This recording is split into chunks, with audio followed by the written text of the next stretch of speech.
আসসালামু আলাইকুম। আশা করি যে যেখানে আছেন সবাই ভালো আছেন, সুস্থ আছেন। আলহামদুলিল্লাহ, আল্লাহ পাকের রহমতে আমরা সকলে ভালো আছি, সুস্থ আছি। তো এখানে হচ্ছে সকাল সকালে আমি আর কি ক্যামেরাটা ধরলাম, কারণ সকালে উঠে নাস্তা করলাম তো দেখি চারদিক অন্ধকার হয়ে আছে, বৃষ্টি মনে হয় নামতে পারে। তো ওই টাইমে আবার নাতি আসছে, ছেলে এসে দিয়ে গেছে। তো নাতি আসে এখন প্রতিদিনই, খালি গায়ে থাকে তো, কারণ প্রচণ্ড গরম, আপনারা সবাই জানেন। একটু বৃষ্টি নাই, বাতাস নাই, আজকে অনেক দিন যাবতে প্রচণ্ড গরম। তো এর জন্য বাচ্চা মানুষ খালি গায়ে থাকে, মানে এর জন্য আমি ক্যামেরাতে আর কি আনি না। তো এখানে নাতি আসার পরে হচ্ছে নাতি তো ওই খাটে শুয়ে রয়েছে, দেখলে নেই। আর এখানে হচ্ছে আমি নাতির চুল কাটানোর জন্য গেছিলাম বাহিরে। তো ওইখানে না ভ্যান গাড়িতে আম দেখে আমি আবার 1 কেজি আম কিনে নিয়ে আসছি। বেশি আনি নাই, কারণ যদি টক হয়, কারণ টক আমি একটা কাঁচা আমটা টক লাগে ওইটাই আলাদা, আর পাকা আম টক লাগলে কিন্তু এটা খাওয়া যায় না। তো এর জন্য না আমি অল্প করে আনছি, যে আগে খেয়ে দেখি। তো আম নিয়ে আসছি 1 কেজি। আমটা আননের পরে না মাইয়া কাইটা দিল, কাটনের পরে হচ্ছে আমটা খুবই মিষ্টি ছিল। তো আর কি 1 ঘন্টা পর আর কি যাইতে বলছে আবার নাতির চুল কাটানোর জন্য, কারণ অনেক ভিড় ছিল। তো এই জন্য আমি বাসায় আইসা পড়ছি। আর হচ্ছে আমারও আজকে শরীরটা অনেকই খারাপ লাগতেছে, এই জন্য ডায়াবেটিস, প্রেশার একটু মাইপা আসলাম।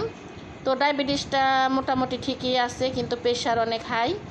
তো এর জন্য শরীরটা আর কি বহুত খারাপ লাগতেছে। তো এই তো নাতিকে নিয়ে আবার বের হলাম।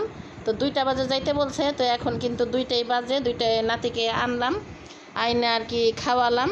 তো বাসা থেকে কিন্তু একটা পরোটা খেয়ে আসছে সকালে, তো এতক্ষণ আর কিচ্ছু খায় নাই। তো আম কাইটা দিছি, আম খাইছে, আর ভাত খাওয়াইলাম, ভাত খাওয়াই তারপরে হচ্ছে নিয়ে যাচ্ছি সেলুনে। তো আবার আইনা চুল কাটা আইনা হচ্ছে গোসল টোসল আর কি করাবো। আর আজকে কিন্তু বেশি রোদ নাই, রোদ না থাকলে কী হইব, তারপরও কিন্তু গরম গরম কিন্তু কমতেছে না। তো যাই হোক, যাই, আমাদের সাথেই থাকেন, দেখতে থাকেন। ভালো লাগলে অবশ্যই একটা লাইক দিয়ে দিবেন। আর এখানে কিন্তু এখন বেলা 2টা বাজে, তো এই জন্য রাস্তাঘাট একেবারে নীরব, কারণ 2টা বা 2:30 বাজলে কিন্তু দোকানপাট সব বন্ধ করে দেয়, কারণ সবাই একটু বাড়িতে যায়, খাওয়া দাওয়া করে একটু রেস্ট নেয়। তো এই জন্য আর কি দেখেন দোকানপাট, সব দোকানপাটে কিন্তু বন্ধ। আর যেহেতু রবিবারে সেলুন বন্ধ থাকে, এই জন্য কি আজকে আর কি সেলুন একটু ভিড় ছিল বেশি। তো এই জন্য আর কি আমি একবার আইসা ঘুরে গেছি। তো আমারে বলছে যে আন্টি আপনি 1 ঘন্টা পর আসেন।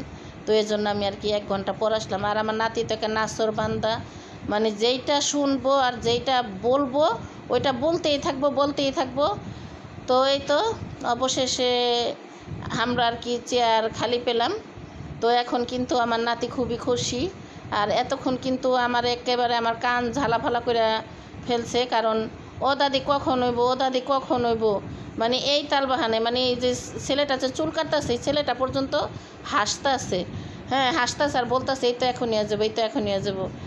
আর যে নাকি বসা ছিল আর কি চুল টুল কাটার জন্য, ওই হ্যাঁ কিন্তু আমাদের পরিচিত আর কি, সম্পর্কে আমাদের মামা হয়।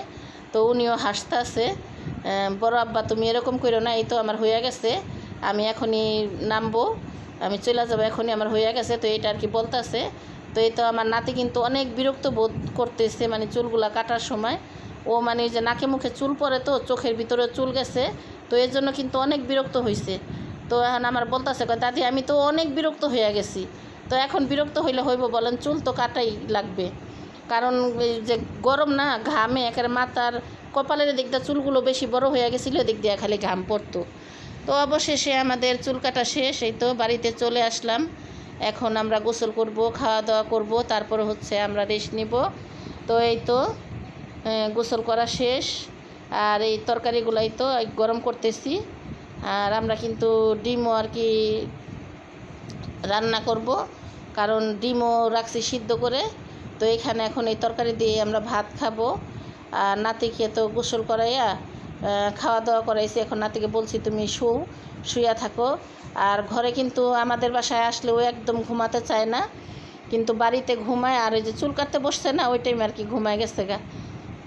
তো এখানে হচ্ছে আমি উপর থেকে আমি কিন্তু তেল বা ঝোল টোল এগুলো কিছুই নেব না। আমি এই তো দেখেন আমি উপরে থেকে শুধু 2 পিস, 1 পিস হচ্ছে হাড্ডি আর 1 পিস মাংস, এই আর কি আমি নিলাম। আর এই হচ্ছে আমার খাবার। তারপরও আমি যতটুকু খাই, আমার ভয় লাগে, কারণ যেহেতু আমার সমস্যা হয়ে গেছে, অনেক ভয় লাগার। এখানে কিন্তু আমি লেবুর পানি আগে আর কি গোলাই নিছি কাপের ভিতরে, এই ভাত কয়টা খাইয়েই আমি হচ্ছে লেবুর পানি একটু খাবো, কারণ লেবুর পানিটা খাওয়া ভালো। আর ভাতের সাথে আমি লেবুটা আর কি আমি খাইতে পারি না, তো এর জন্য আমি আলাদা আর কি গুলাই নিছি। আর এখন হচ্ছে রাতের বেলা মোগলাই আনাইছি, মানে মাগরিবের পর মোগলাই আনছি খাওয়ার জন্য। তো এখন আমরা সবাই মিলে আর কি মোগলাই খাবো। আর এখানে হচ্ছে টকের পানিটার, এই টকের পানিটা কিন্তু খুবই ভালো লাগে। তো পুরীর সাথে কলম এই টকটা আর কি দেয় না, পুরীর সাথে দেয় সালাদ, আর এই টকটা দিছে আর কি মোগলাইয়ের সাথে। তো যাই হোক, ভিডিওটা ভালো লাগলে অবশ্যই একটা লাইক দিবেন। আর এই তো দুপুরবেলা কিন্তু আমার স্বামী খাওয়া দাওয়া করতে আসে নাই, তো ওনার ফোন দেওয়া হয়েছে, উনি বলছে যে আমি এখন আসবো না, তোমরা খাওয়া দাওয়া করো। আর রাতে উনি তো গরুর মাংস একদম পছন্দ করে না, ওই 2-1টা যাই খায় মানে হচ্ছে রুটি দিয়ে খায়, ভাতের সাথে কিন্তু উনি এক টুকরা খাবে না, রুটি দিয়ে আর কি পছন্দ করে, এই জন্য উনি আসার টাইমে রুটি নিয়ে আসছে। তো যাই হোক, আমার আজকের ভিডিওটা আপনাদের কাছে কেমন লাগলো কমেন্ট বক্সে জানাবেন। সবাই ভালো থাকবেন, সুস্থ থাকবেন। আজকের মতন এই পর্যন্তই, সবার কাছ থেকে বিদায়।